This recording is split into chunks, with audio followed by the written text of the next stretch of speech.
Shalom, shalom à toute la famille. J'espère que tout le monde se porte bien. Je bénis le nom du Seigneur ce jour-ci parce qu'il me donne l'opportunité, de faire une exhortation.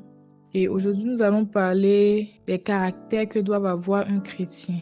Voilà, le caractère du chrétien. Et nous avons vu en Romains 8, verset 29, Dieu dit que ceux qu'il a connus d'avance, il les a aussi prédestinés à être semblables à l'image de son Fils. Dieu nous a prédestinés à être semblables à l'image de son Fils. C'est-à-dire que son Fils, d'abord Jésus-Christ, lui, il était semblable à Dieu. Il est dit en Hébreux 1 qu'il est le reflet de la gloire de Dieu. Il est l'empreinte de sa personne. Et Christ, étant le reflet de la gloire de Dieu, étant l'empreinte de la personne de Dieu, et Christ même a dit que celui qui l'a vu a vu le Père, parce que il faisait tout comme le Père. Et donc nous aussi, nous devons être l'empreinte de la personne de Christ, puisque Dieu, il nous a appelés pour que nous soyons semblables à son Fils Jésus-Christ.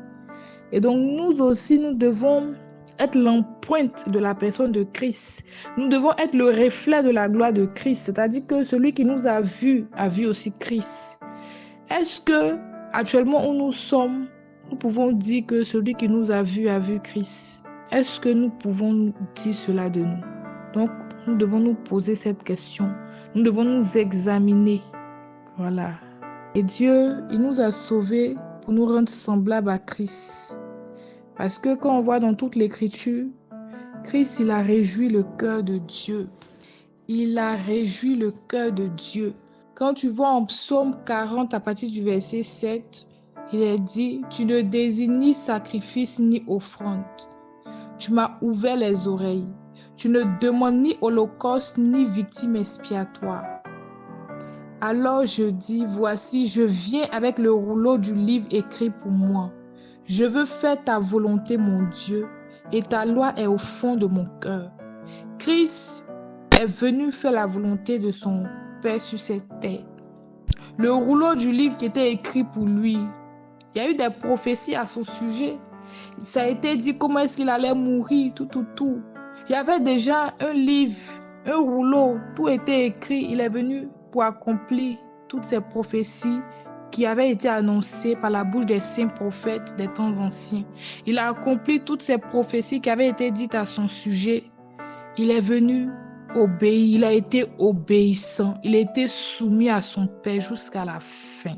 Et donc le premier caractère ici que nous voyons, c'est l'obéissance et la soumission à Dieu notre Père.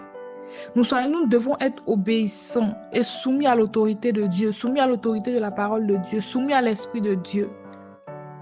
Parce que si nous ne sommes pas soumis à l'Esprit de Dieu, nous ne sommes pas fils de Dieu. Voilà, nous devons être soumis à l'Esprit de Dieu, soumis à cette autorité-là sur notre vie. Donc le premier caractère que nous devons avoir, c'est la soumission, l'obéissance à la parole de Dieu. Et le deuxième caractère aussi, je voudrais qu'on voie en Matthieu 11. Matthieu 11 à partir du verset 28 à 30. C'est le Seigneur Jésus qui parlait. Il dit, « Venez à moi, vous tous qui êtes fatigués et chargés, et je vous donnerai du repos. Prenez mon joug sur vous et vous recevez mes instructions, car je suis doux et humble de cœur, et vous trouverez du repos pour vos âmes, car mon joug est doux et mon fardeau est léger. » Voilà, ici, on voit deux caractères du Seigneur Jésus-Christ. On voit la douceur, on voit l'humilité. Il est doux, il est humble de cœur. Il est doux, il est humble de cœur. Parce qu'il est doux, il est humble de cœur, son joug aussi est doux et son fardeau est léger. Et donc, c'est un caractère, le caractère de douceur. Nous devons avoir la douceur. Dans tout ce que nous faisons, nous devons être doux. Nous devons être doux. Nous devons être humbles, l'humilité. Avec l'humilité de Christ, il a été humble. On dit il s'est rendu obéissant jusqu'à la mort de la croix. Il s'est rabaissé, lui qui était égal de Dieu. Il a accepté de prendre la forme de serviteur. Il est venu, il a été humilié, tout sur cette terre. Mais son humilité a fait que Il a été élevé. Il a été élevé à cause de son humilité. Et donc, vraiment, l'humilité est vraiment important. Dans toute la Bible, nous avons vu plusieurs serviteurs de Dieu qui étaient humbles. Apollos était humble. Il y a beaucoup l'humilité, vraiment, l'humilité précède la gloire. Et donc, nous devons avoir ces caractères en nous, ces caractères de douceur. L'apôtre Paul a parlé de la douceur. On doit être doux, on doit être humble de cœur comme le Seigneur Jésus. Voilà. Et il y a aussi un autre caractère qui est la compassion. La compassion. On dit lorsque la foule venait au Seigneur Jésus-Christ, on dit il eut une grande compassion. Lorsqu'on lui envoyait les malades, il eut une grande compassion. Il était compatissant. La compassion là faisait que il ne pouvait pas laisser les malades dans cette situation. Il guérissait les malades. Il ressuscitait les morts. Il purifiait les lépreux. Il donnait la vue aux aveugles. Il faisait marcher les boiteux. Et tout. Par cette compassion. Par cet amour qu'il avait pour les âmes. Par cet amour qu'il avait pour les hommes. Et donc, des fois, pour avoir tous ces dons-là, il faut manifester l'amour. Si on n'a pas l'amour, on ne peut pas avoir tous ces dons spirituels-là. On ne peut pas avoir ces dons spirituels si on n'a pas l'amour de Christ. Et donc, aujourd'hui, je voulais vraiment nous exhorter sur ces caractères que le Seigneur Jésus a manifestés, étant homme sur cette terre. Voilà. Et dans la Bible, il est dit que dans toute la Bible, quand tu vois la vie du Seigneur Jésus-Christ, dans les évangiles et tout ce qu'il faisait, c'était pour donner la gloire à son Père Dieu. En aucun moment, il a recherché la gloire pour lui.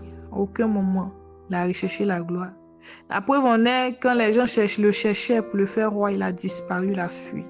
En aucun moment, il a recherché la gloire. Tout ce qu'il a fait pour que la gloire soit rendue à son Père. Voilà. Et nous qui sommes les témoins du Seigneur Jésus-Christ, nous devons faire pareil. Tout ce que nous devons faire, que ce soit pour la gloire de Dieu, que ce soit pour la gloire du Seigneur Jésus-Christ, parce que c'est lui qui nous a envoyés. Voilà. Nous sommes ses témoins. Il nous a dit allez partout, faire de toutes les nations les disciples. Et c'est en son nom que tout est fait et tout se fait.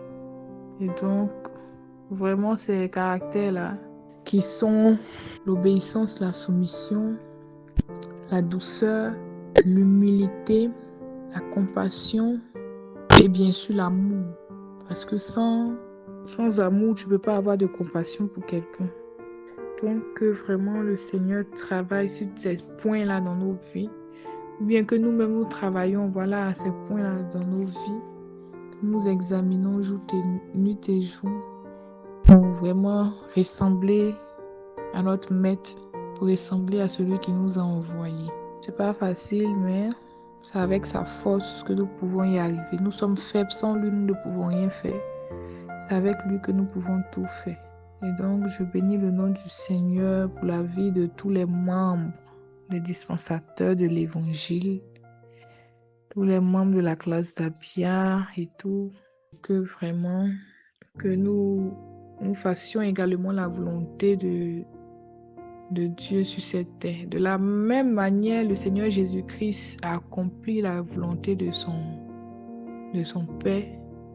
Nous aussi, nous devons accomplir la volonté du Seigneur sur cette terre pour être sauvés. Voilà. Et donc, la question que nous devons nous poser, est-ce que nous pouvons dire que celui qui nous a vu le Fils? Voilà, c'est une question que nous devons nous poser tous pour nous examiner. Est-ce que quand nous regardons notre comportement, nous regardons notre vie, nous regardons, est-ce que tout ce que nous faisons, est-ce que lorsqu'on nous regarde, on peut dire qu'on a vu Jésus-Christ? Est-ce qu'on peut dire cela? Ok. Que la paix et la grâce du Seigneur soient avec vous. Que le Seigneur nous garde tous. Au nom de Jésus.